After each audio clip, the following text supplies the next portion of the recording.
கூட்டிட்டு போனேன், எல்லாம் விரட்டி விட்டாங்க. ராசா நீதான் கொடுத்த தர்மராசா, தர்மபுரப்பு, தர்ம சக்கரவர்த்திமா. உடனே அப்படி இன்னும் 4 வீடு பிற மாதிரி கத்து நவுது இல்லாகி வந்தா உடனே வரணும். நான் உனக்காக கொடுக்கல, நீ புகழ்வாய் என்பதற்காக கொடுக்கல, நீ பாராட்டுவாய் நன்றி தெரிவிப்பாய் என்பதற்காக நான் கொடுக்கல. நான் உனக்கு உணவளிப்பதெல்லாம் அல்லாஹ்வுடைய திருமணத்துக்காக கொடுத்தேன். அவனுக்காக அவன் கொடுத்த செல்வத்தை நான் கொடுத்தேன், நானாக உருவாக்கி கொடுக்கல. இந்த புகழ்ச்சி பெருமை அனைத்தும் அவனுக்குத்தான். ரப்பனா தகப்பல் மின்னா, என்னுடைய ரட்சகா என்னுடைய நன்மையை ஏற்றுக்கொள் என்கின்ற நம்முடைய தகப்பனார் இப்ராஹிம் நபி கேட்ட பிரார்த்தனை அந்த நேரத்தில் நமக்கு நினைவுக்கு வரணும். இதையெல்லாம் உணர்ந்து உள்ளத்தை தூய்மையாக்கிக் கொள்வோம். வல்ல ரஹ்மான் அதற்கு அருள் புரிவானாக. வாஹிரு தஅவானா அல்ஹம்துலில்லாஹி ரப்பில் ஆலமீன். அஸ்ஸலாமு அலைக்கும். அல்ஹம்துலில்லாஹ் அல்ஹம்துலில்லாஹி வஹ்தா.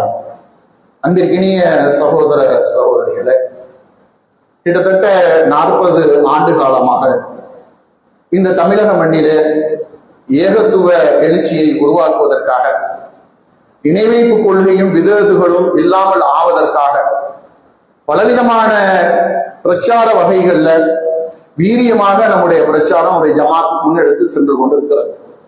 இந்த ஜமாத்தை ஒரு நல்ல ஒரு கட்டமைப்பாக அல்லாஹ்வுடைய மிகப்பெரிய உதவியினால் கட்டமைத்து வைத்திருக்கிறோம். எல்லா புகழும் அல்லாஹ்வுக்கே.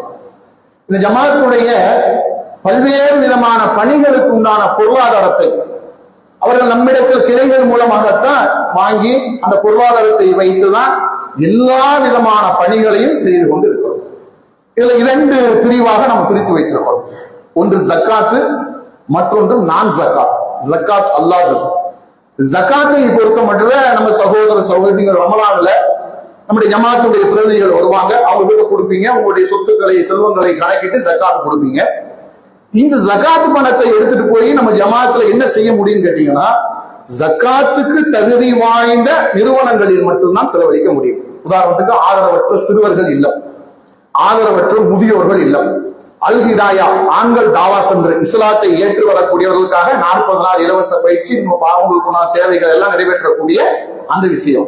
அதே போல் பெண்கள் தாவா சென்று, அதே போல பொதுவான ஜக்காத். நம்ம கிளைகள்ல மனு கொடுக்குறீங்கல்ல, இந்த சகோதரருக்கு இப்படி ஆயிடுச்சு, இவருக்கு உடல்நிலை சரியில்லை, இந்த 5 விஷயங்கள் மட்டும்தான் ஜக்காத் பொருளாதாரத்தை செலவழிக்க முடியும். இது வல்லாம நாம பணிகள் செய்யறோமா அப்படின்னு கேட்டீங்கன்னா, எக்கச்சக்கமான பணிகள் இருக்கிறது. ஒரு மாற்று மத சகோதரருக்கு ஒரு நூல் கொடுக்கணும், அல்லது திடீரென்று அரசாங்க ரீதியாக இந்த சமுதாயத்துக்கு எதிராக ஏதேனும் அநீதி இருக்கிறார்கள் சொன்னா அந்த அநீதிக்கு எதிராக உடனடியாக ஒரு போராட்டத்தை அறிவித்து போராட்டத்தை நடத்த வேண்டும்.